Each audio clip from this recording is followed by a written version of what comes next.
Hello YouTubers! Let's talk about something a little different for this channel. This is normally my blacksmithing and metal detecting and stuff like that. I guess machining goes into it, and this is a little bit on the machining. I enjoy building AR-15 rifles. I don't really care about shooting them that much, but they're just fun to build. And I've gotten into, thanks to a friend of mine out in Southern California, kind of kicked this off, building 80% lowers. Completing an 80% lower and building a rifle. What is an 80% lower? It's solid in here, so you have to mill this area out for your hammer and trigger. You have to drill a trigger pin, a hammer pin, and a selector pin. The selector is your safety. You have to do all that and then buy all the parts to put them together. It's kind of fun. The first, fun for an old man like me anyway, the first one I did, my buddy at work was getting into these rat rods, and I was looking those up, and rat bikes, and they even have rat bicycles, and I thought, I'm going to build a rat AR out of my first 80% lower. I've never seen anything like that. So this is what I came up with. I kind of painted it up so that it looked like an old rusty motorcycle or old rusty car, primed and stuff. It's got an adjustable stock on it, and it shoots. I painted up one magazine so that it matched the rifle. I made my handguard out of a piece of expanded metal. Tack welded it onto here so it was nice and solid. It goes in the retaining ring back here.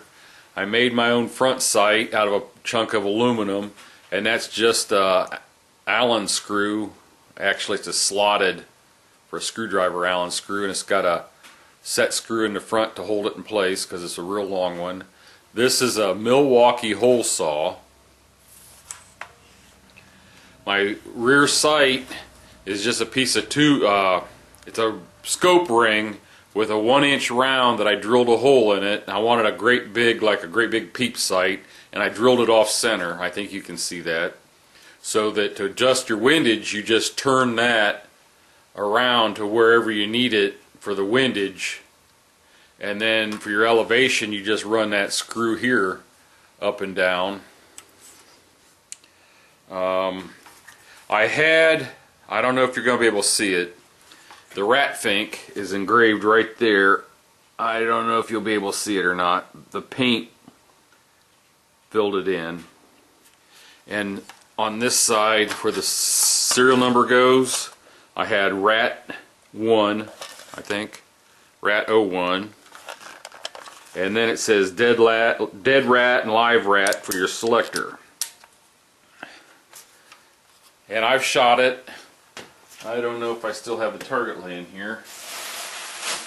I don't see it. It shoots. The only thing is it's hard to get your head down low enough to see through the sight.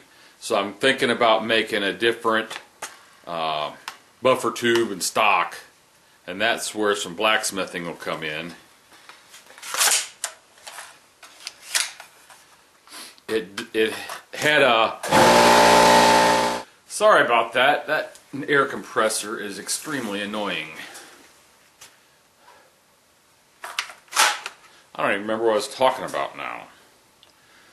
I'm going to bend I've got a piece made to screw into here to replace the buffer tube, and then I'm going to bend it down and put a crescent on the back for the stock. It won't be adjustable, but it'll play right in with the rat rifle theme. The paint makes this a little bit hard to adjust, but it's not something you're going to take out and shoot all the time. It's more of a functioning piece of art is what I call it. So my second 80% lower is right here. It is looking awesome. Oh, what I was going to tell you about was the upper was in the white also. It was never finished. It's got the place here for the forward assist, but it was never drilled out, and it doesn't have the holes drilled for the dust cover. But I thought I'm going to leave it that way because I think it just adds to the rat rifle look, I guess. So let's put this one down. Here's my current project. I'm just about done with it. I'm going to take it apart today and I'll show it to you. It's all in the white too, and it's got a stainless barrel. I think I'm going to make a flash hider for it. I got a piece of tubing on the bench here. Adjustable stock again. I was going to paint this up and camouflage it, but I don't want to lose my markings. And I'll show you the markings here that I think are pretty cool. This is going to be a coyote rifle, coyote hunting rifle. It's got a 223 wild barrel on it, 1 in 8 twist. It's fluted. There's the markings on that. And you can see the flutes. It's going to be for hunting at night, and I didn't want a flash coming out this way, so I put a solid flash hider, and it's got some holes on the front. I'm going to make something similar to this. But there's the Game of Thrones Dire Wolf. I'm kind of a big fan of that show, and I thought since it's a coyote rifle I'd put that on there. And on this side, the serial number I gave it was Coyote 01, and it says for safety, dead dog and live dog. Today I'm going to take it apart. I'm going to clean this aluminum all off, and I'm going to use this aluminum black to blacken it. That way I don't lose those markings, I hope. We're going to see. I got to take some stuff off of it so I can get it all cleaned up and get it all covered. I'll be back in a little while. We'll see it when it's done. This is what I'm using. Birchwood KC aluminum black. It's for touch-up, scratched, and marred areas. It's for small parts. This is a little larger than I think it was intended. I followed the instructions and cleaned it all up, steel wooled it. I'm using bronze wool, but I cleaned it up. And the first coat I put on, I thought, this sucks. It's not going to work. Almost grabbed a can of black spray paint. Got the wool out, cleaned it all up, thought I'd try it again, and it made a big difference. So this is what it looks like after 4 coats. Wash it off in water, dry it up, and then what I'm doing is going over these areas that it didn't take with the bronze wool.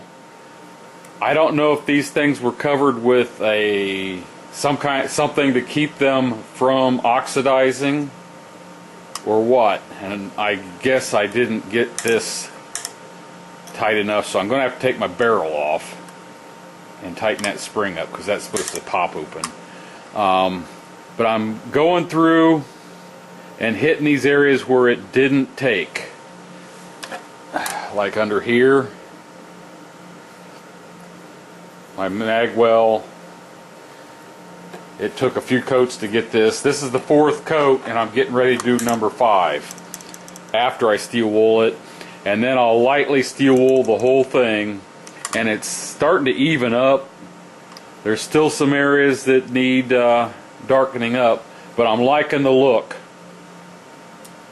So I'll show you a little bit on how it goes.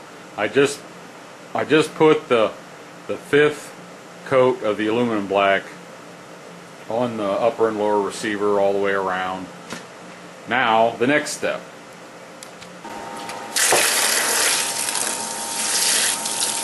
Rinse it off. This seems kind of hard, sticking a gun under running water, but I'll have it all apart, cleaned and oiled up, greased up.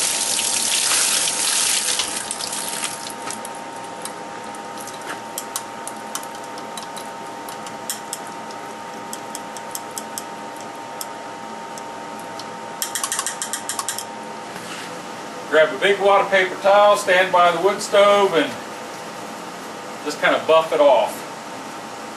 This kind of evens out the look. It's still not completely covered, but it's getting better every time. Right up in here, it's kind of hard to get in there. Right on the end of this. Up in here, inside the trigger guard area.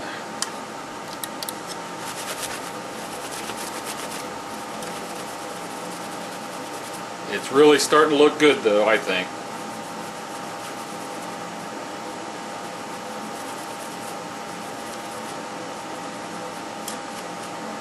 I'm surprised inside the rail looks as good as it does. Back after it.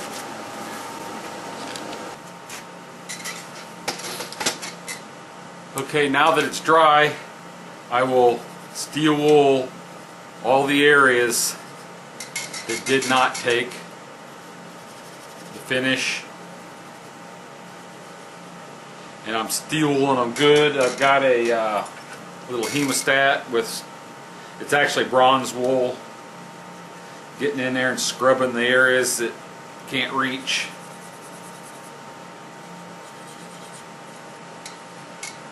And then after I get done with all the areas that are still a little white, I'll go over the whole thing real lightly with the bronze wool to take off, I think it leaves kind of a thick,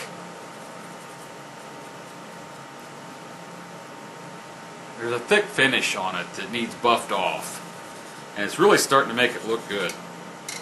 So the next step is to go outside and spray it down with some brake cleaner to get all the oil and all the stuff off of it, and then we can put another coat on it. I really soak it down. Whoop, got some wind blowing back at me now. The wind changed direction.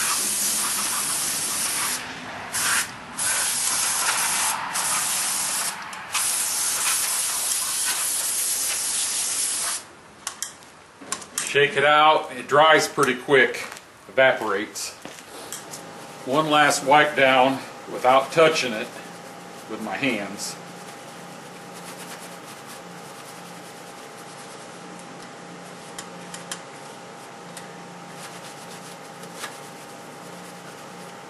You can see there's stuff coming off.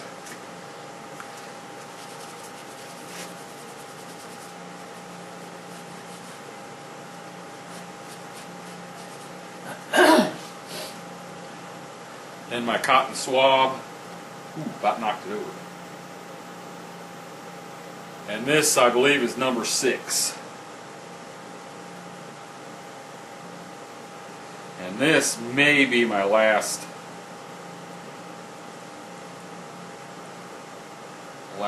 time. I'm not building a show rifle, I'm building a coyote hunting rifle. If it's not perfect,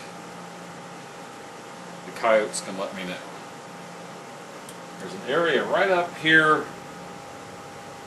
above the hinge pin that just doesn't want to take finish.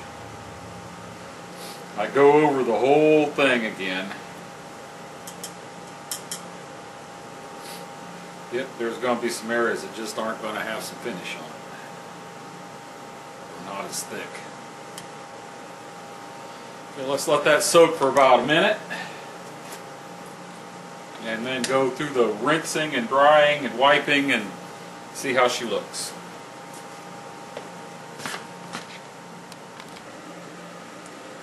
Okay, let's go on a guided tour.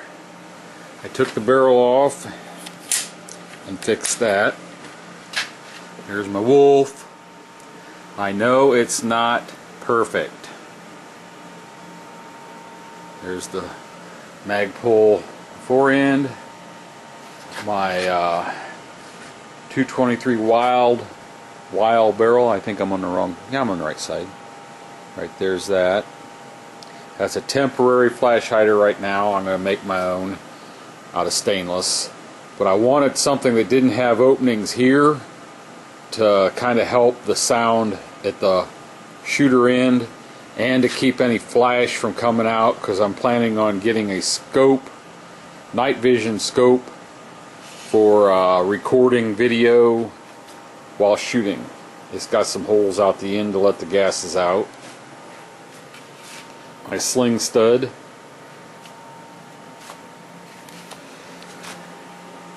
My serial number. Let's see. Dead dog, live dog are the safeties. I've got a sling stud, quick detach sling stud right in here. Adjustable locks in place. I'm very happy with the way it turned out, considering the way it looked the very first coat I put on it. I'm happy. It's just a coyote rifle. It's an 80%er. There's a lot of 80%ers that didn't turn out as nice as this one. I know that this is not a tough finish. It's going to wear off. It's going to scratch off pretty easy. In fact, I got a couple scratches right there that I don't even know how they got there. I know it's not tough, but I wanted a finish that wasn't going to obliterate my engraving. I'm kind of proud of the engraving I had on it. If you have an idea on a better finish that wouldn't have obliterated my engravings and a better, tougher finish, I'd be glad to hear it. Thanks for watching.